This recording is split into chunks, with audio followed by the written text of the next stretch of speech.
There is a creek in the hill country of central Texas, narrow enough to jump across in a dry summer, that runs brown for 3 miles below an old tannery. The tannery has operated since 1987 under 4 different owners and 2 different names, and for most of those years, the people downstream simply learned to keep their windows shut in July. This story is not about the creek. It is about what one woman did with what the tannery left at her gate, and about a question that took 9 years to answer. The question was this: why would anyone spend 9 years collecting something everyone else treated as garbage?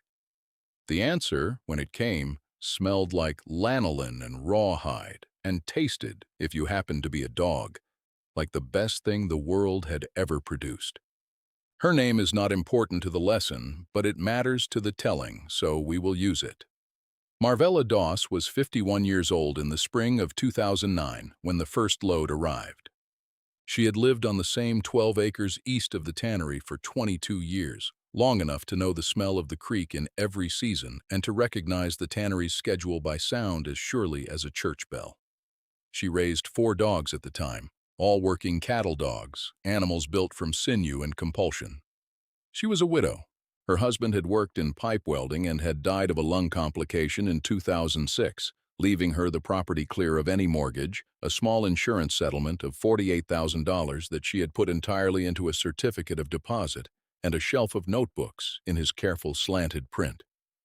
More on the notebook shortly. The first load came on a Tuesday in March. A tannery hand named Court pulled a flatbed truck to the edge of the county easement at the foot of her gravel drive and unloaded, with the help of a hydraulic gate, approximately 200 pounds of hide scraps. These were not the finished material. They were the cutaway pieces from the trimming process, irregular in shape, ranging from a strip the size of a paperback to a slab as wide as a kitchen table, all of them still holding the raw smell of the curing process and stiff as green wood in the morning cold. Court had worked at the tannery 11 years. He left a folded note under a chunk of limestone at the edge of the pile. It read, "These go to landfill or they go here. The new owner says here is fine if you agree. No charge." Marvella read the note twice, standing in her driveway in rubber boots, her 4 dogs already into the pile with the urgent focus of animals who have identified something of supreme importance. She folded the note and put it in her jacket pocket. Then she went inside, came back with a pair of heavy leather gloves, and began to drag the pieces to a section of her covered porch that she cleared by moving 2 sawhorses and a grain bin. She worked for 3 hours without stopping. When she was finished, she stood at the edge of the porch and looked at the pile and said nothing. She went back inside and came out with one of the shelf notebooks, a pencil, and a tape measure. The notebooks were her husband Leo's. He had been, before welding, briefly an apprentice to a harness maker in the hill country town where he grew up, and he had retained an autodidactic fascination with leather chemistry, curing agents, and the biological behavior of collagen under various conditions of heat, moisture, and mastication. This word, mastication, appears 31 times in the 7 notebooks he left. It means chewing. Leo Doss had believed, based on reading he did over 15 years from trade catalogs, veterinary extension bulletins, and a correspondence with a retired feedlot nutritionist in Oklahoma, that the scrap hide produced in the wet blue and vegetable tan stages of leather processing contained, depending on treatment, either significant nutritional and dental value for dogs, or a low-grade toxicity that made it suitable only for landfill. The difference, he wrote in plain language in Notebook 3, is in the chemistry of the final bath.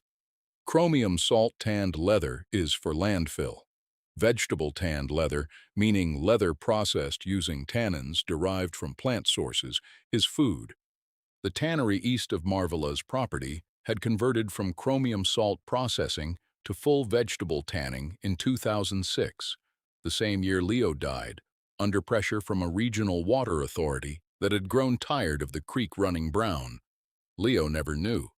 He had been watching that tannery for 8 years, waiting for the conversion, and he missed it by 4 months. Marvella had read the notebooks in the year following his death, not because she understood them fully, but because they were his and she was looking for him inside them. She found the passage about vegetable tanning in the spring of 2007. She drove to the County Water Authority office the following week and asked a clerk for records on the tannery's chemical process filings. The clerk seemed puzzled but compliant. The records confirmed the 2006 conversion. 2 years after that confirmation, the first load arrived. She had spent those 2 years doing nothing that anyone outside her 12 acres could see. Inside the acres she had built, with lumber from a salvage yard in comfort, a ventilated drying shed 16 feet by 24, with mesh walls and a corrugated metal roof. She had purchased from a retiring butcher in Kerrville a commercial bandsaw with a ceramic-tipped blade suited to cutting dried hide. She had driven 3 times to a dog show in San Antonio, not to show dogs, but to stand near the vendor tables where people sold chews and treats, and to watch which products people picked up and which ones they put down and what they said to each other while they did it. She had filled half a notebook of her own. The day after the first load arrived, she drove to the tannery. She did not go to the front office. She went to the loading dock and asked for whoever managed scrap disposal. A heavy-set man named Ronald Preby came out in a khaki shirt and looked at her the way a man looks at a person who has arrived at the wrong door. She explained that she would accept all scrap hide from the vegetable tan process at no cost to the tannery in exchange for a written agreement specifying the chemistry of the process. Ronald said that sounded fine to him, that it was better than paying landfill fees, and that he would have someone type something up. He seemed pleased with himself, as though he had negotiated. She thanked him and drove home. The written agreement arrived 3 weeks later. It was 1 paragraph. She filed it in a manila folder behind the notebooks on the shelf. The loads came every 6 to 10 weeks after that, irregular in timing, regular in their arrival. 200 pounds, sometimes 250. Court was always the driver. He stopped leaving notes after the second delivery. By the 4th delivery, in the fall of 2009, he had learned to back the truck a little further up the drive so the hydraulic gate released the load closer to the porch. He never came inside. He accepted a glass of water when it was hot. They exchanged no more words than the transaction required, which Marvella seemed to find satisfactory. Her neighbor to the north, a man named Fletcher Gruba, who kept a small peach orchard and had opinions about everything for 20 miles in any direction, stopped his truck at her mailbox one afternoon in October 2009 and observed the porch situation with what he later described to his wife as deep concern. He told Marvella she had been through a hard time and that grief did things to people, and that if she needed help cleaning up the place, he and his boy could come over on a Saturday. She said the place was clean. He said the porch did not look clean. She said she did not need help. He drove away slowly, checking his mirrors. The woman from the county extension office came in the spring of 2010. Her name was Dinah Voss, no relation, a cheerful person in her 30s with a county lanyard and a genuine desire to be useful. She had heard via Fletcher Gruba's wife, via the hair salon in town, that a widow east of the tannery was stockpiling industrial waste on her property. Dinah arrived with a brochure about hazardous material disposal and the name of a contractor who handled it. Marvella made her coffee and showed her the agreement from the manila folder. Dinah read it twice, nodded in the way people nod when they have arrived expecting one thing and found another, and said, well, if the paperwork checks out, then she guessed there was no issue. She finished her coffee. She said she was glad Marvella was doing well. Her concern on the way out seemed to have converted into something that looked, from the outside, like faint disappointment that there was no crisis to manage. By late 2010, Marvella had enough dried material accumulated to run meaningful tests. She sent 12 samples, each cut from a different hide piece, to a veterinary nutrition laboratory at a state university in College Station. She paid the fee herself.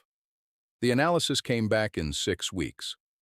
10 of the 12 samples were consistent with high-quality vegetable tanned rawhide, predominantly collagen protein, low moisture, no detectable chromium, no detectable formaldehyde, trace vegetable tannins within range documented as safe in canine consumption studies from the 1990s through 2009. 2 samples showed trace mineral contamination above her acceptable threshold, and she marked those pieces with orange paint and burned them. She established a testing rotation after that. One sample sent to the lab per load received, filed by date, each result noted in her notebook. This system of testing and marking and filing is worth dwelling on because no one outside that 12 acres knew it existed.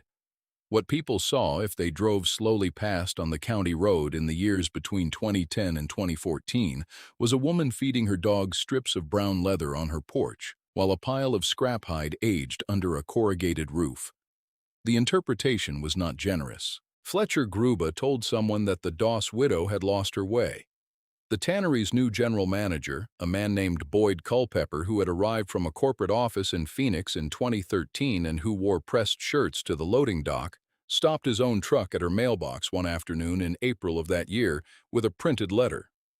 The letter expressed, in careful language, the company's ongoing willingness to continue the scrap donation arrangement and also its concern that a stockpile of that scale might present certain community appearance standards issues and that the company would be happy to arrange its own disposal if she wished to be relieved of the material. He handed her the letter through his truck window with a warm smile. She read it standing at the mailbox. She said she would keep the arrangement as agreed. He said he was only trying to be helpful. She said she knew. He drove away. She put the letter behind the one-paragraph agreement in the manila folder. She did not, at any point in this period, explain herself to anyone, which was the decision that made everything harder and also, in time, everything possible. The notebooks said nothing about building a business. They said only that the material had value and that nobody was using it. The business logic she built herself, from the 3 visits to the San Antonio Dog Show and from what she had read in her own notebook about the pet supply market. The United States had, in 2010, approximately 78 million dogs. The premium pet treat segment was growing at a compound rate that a financial journalist had summarized in a magazine article she had cut out and taped to the inside cover of her notebook as, quote, 8 to 11% annually, with significant margin potential in natural and single ingredient categories, close, quote. She was not a financial person. She worked these numbers on paper with a pencil, erasing and redoing until they were right. What she was building toward was not a factory. It was a premium small batch product, natural, single ingredient, grass-fed bovine hide, vegetable tanned, air-dried, cut to specification, tested by lot, and sold to people who cared deeply about what their dogs chewed. The certification took 18 months. She identified, through the university lab contact, the relevant standards for a natural pet treat claim and for a single ingredient claim under the Association of American Feed Control Officials guidelines. She engaged, for $400, a regulatory consultant in Austin who spent 2 phone calls confirming what she had already concluded, that her product, if manufactured under documented sanitary conditions with the testing regime she had already established, qualified for the claims she intended to make. The $400 was the most she spent on outside expertise in the entire 9 years. Her band saw she had learned to operate herself from the manual and from 3 instructional videos at the library. She built the cutting table from plywood and mounted a stainless steel surface from a salvage restaurant supply shop in San Marcos. She had, by 2014, a small but functional production operation, drying shed, cutting station, testing rotation, documentation. Her only cost inputs were electricity, the periodic lab fees averaging $260 per test, and the packaging she had sourced from a print shop in Austin, a craft paper sleeve with a window, her own hand-lettered design transferred to a print file by a graphic design student at the university for $120. A small logo of a dog's profile she had drawn herself with a felt pen one evening in November 2013 while her dog slept around the perimeter of her chair. She called the product Hill Chew. The name took her 45 minutes and cost nothing. She brought the first 40 units to a local pet supply shop in Bourne in the fall of 2014.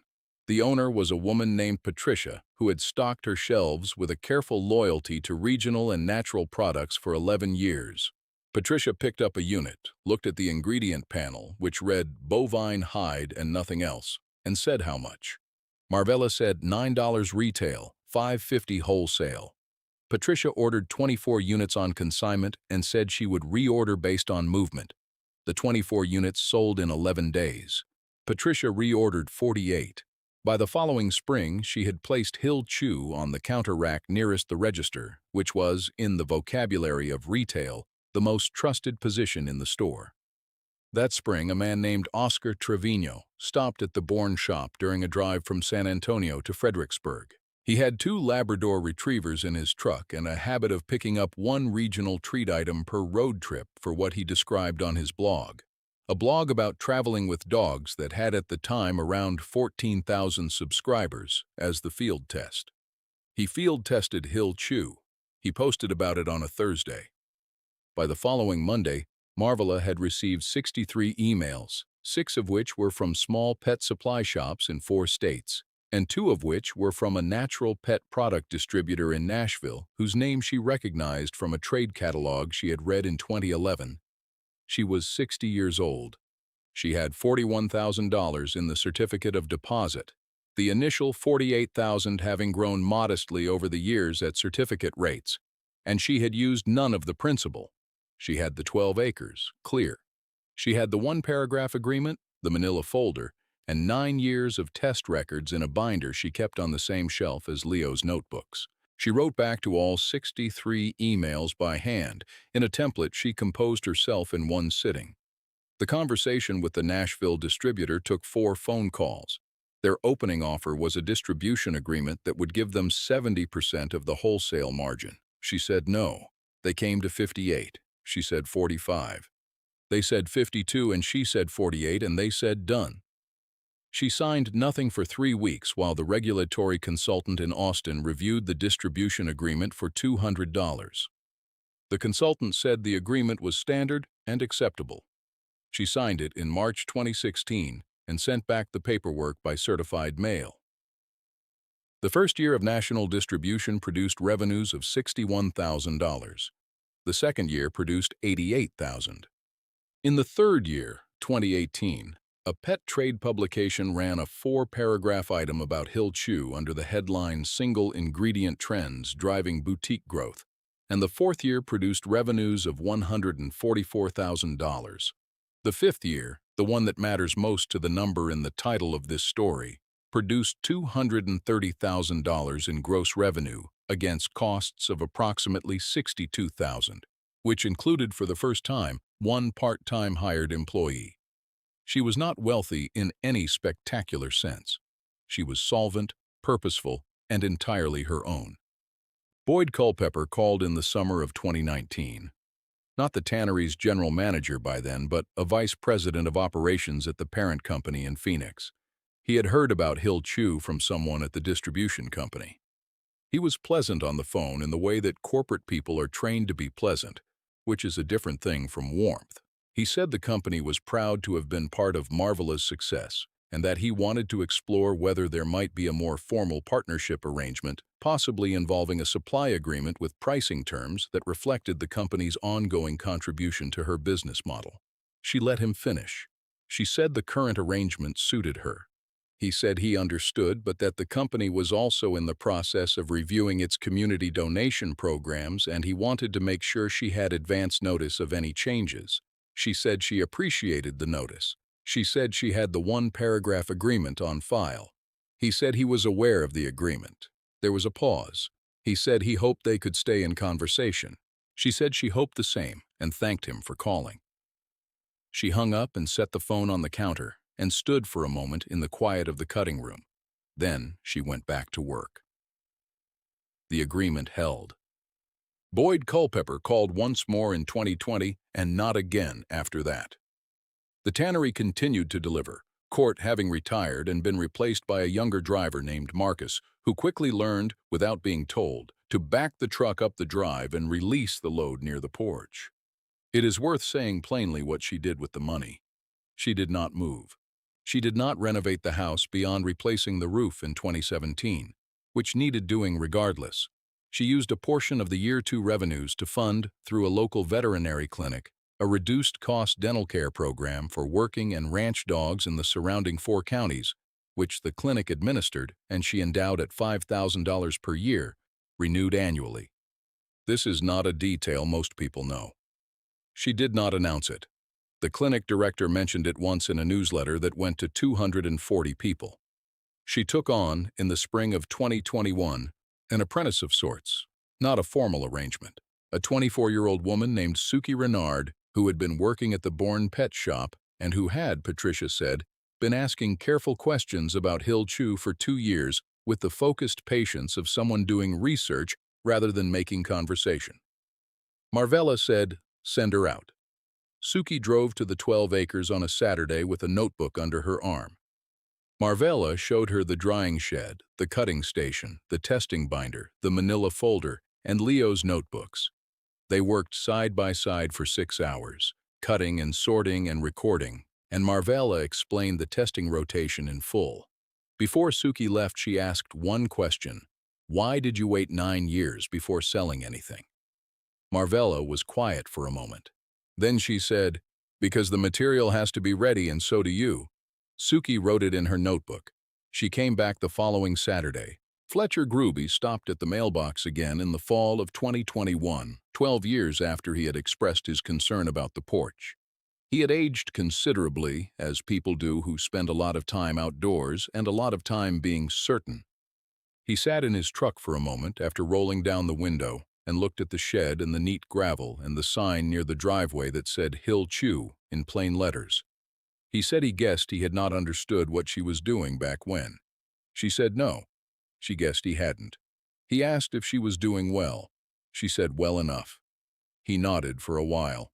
He said Leo would have been proud. It was the kindest thing he knew to offer, and she accepted it for what it was. She said she thought so too. He drove away. She did not watch him go. There is a shelf in the cutting room now that holds in order Leo's 7 notebooks, Marvella's 4 notebooks, Suki's first notebook, half filled, and the manila folder with its 2 documents. The whole shelf is 42 inches wide. Everything the business grew from is contained on it.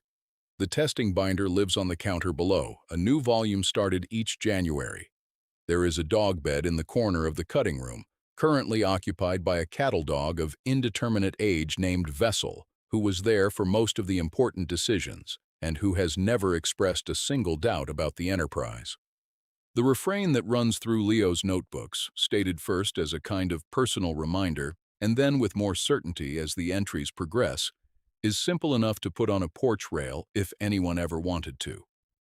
He wrote it first in Notebook 1 in 2001, before the Tannery had converted, before Marvella had read a word of it, before any of this had happened except in the hopeful reckoning of a man who believed the gap between waste and value was mostly a question of patience. He wrote, "What gets thrown away still carries what it was." He wrote it again, word for word, in Notebook 4 at the midpoint of his thinking, as if to confirm it had held up under pressure. And on the last page of the last notebook, number 7, written in the fall of 2005 in a hand that had grown a little slower and more deliberate, he wrote it a final time. What gets thrown away still carries what it was. He underlined it once. He closed the notebook. He put it on the shelf. It is still on the shelf. Marvella has not moved it. When Suki asked about that passage during her 3rd Saturday on the property, Marvella read it aloud and then set the notebook down and said that was the whole plan, right there. Suki looked at it for a long time. Then she picked up her own notebook and wrote it down. Whether she underlined it is not recorded.